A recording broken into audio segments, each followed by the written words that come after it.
Ja sam Vilko Žiljak.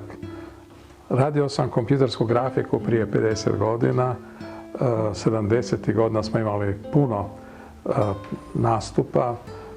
Moje izložbe su bile u Modernoj galeriji u Rijeci, u Muzeju suvremene umjetnosti u Zagrebu.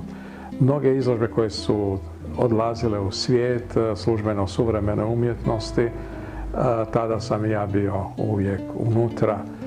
Stotine slika su tada rađene uglavnom po noći. Budući da sam radio na velikim računalima svugdje i to velike industrijske procese, tada sam, ako sam došao u Rijeku, onda sam pustio navečer neki novi proračun koji bi točno izračunao da bude ujutro u 8 sati gotov, kad ljudi dolaze na posao, i tada je nastala jedna nova noćna slika.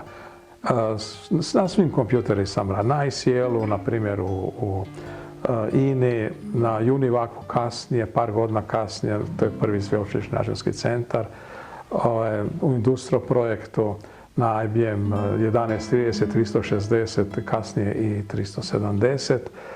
I uvijek se to radilo sa maksimalnom iskorištenjem računarskog dijela računala, da je slika što kompleksnija, što bolja, što više moje matematike za koju sam cijeli život živio.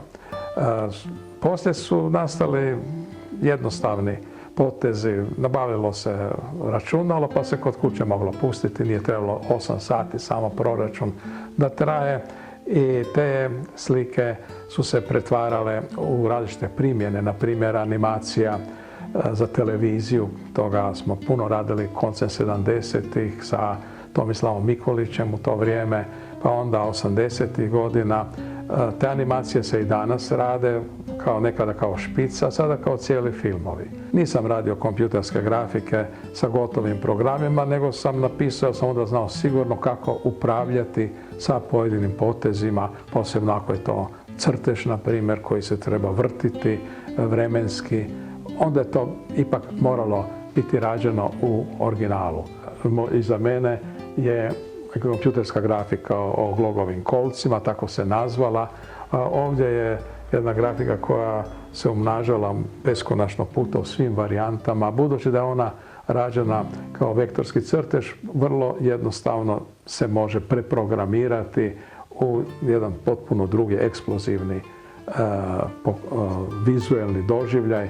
I danas isto, kad sam već prestao biti profesor sa studentima, sad mi je otvoreno prostor da mogu cijele dane programirati i nove efekte, izmišljati i raditi. Kompjuterske grafike su se priznale onog dana kad su prve nastale. To znači 70. godine već je tada postao veliki interes. 73. već sam imao prvu samostalnu izložbu, 75. ogromnu samostalnu izložbu u muzeju, današnjem muzeju, ne tada Galeriji suvremene umjetnosti, ali nisam se ja gurao, galeristi su dolazili, zato je to bilo prvo. Kad se te grafike zajedno sa drugim slikarima, grafičarima slale u svijet, onda mogu reći da u bivšoj državi, kad je išla jedna izložba vani sa selekcijom od 20 grafičara, tada su i moje grafike unutra bile. Tako da se to priznalo odmah kao vrhunac, novo, nešto potpuno svježe.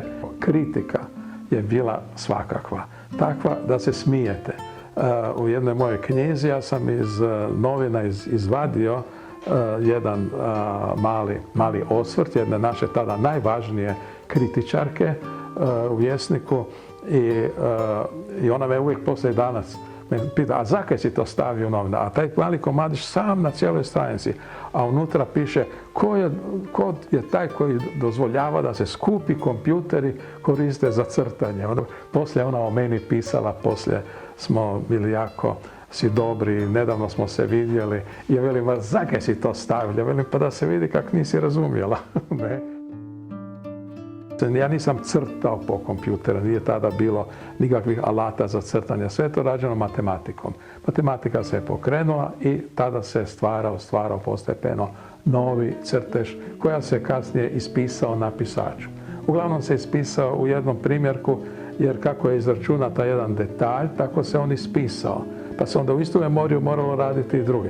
Znači, drugu grafiku po istom principu se nije radilo. Tek bi se reklo nakon 20 godina kad su kompjuteri postali nama jednostavni i dostupni, tada sam uzeo stari program pa sam ga pustio, pa sam tek tada napravio kopiju. A sve ono što se radilo 70. godina isključuje u jednom primjerku, iako mi to zovemo grafika. Grafika zato što se tiskala se na nekom pisaču sa slovima najviše, poslije sa linijama, poslije pune linije, ali sasvim drugačije nego danas. I te grafike se danas traže. Kod mene dolaze naši galeristi, dovezu nekoga iz svijeta i onda ovdje u ovom prostoru gledaju i čude se kako je to nastalo 70. godina, kad znamo da je brzina bila milijarde puta sporija nego ono što mi danas imamo. Kako se to moglo napraviti? Puno animacija se je radilo.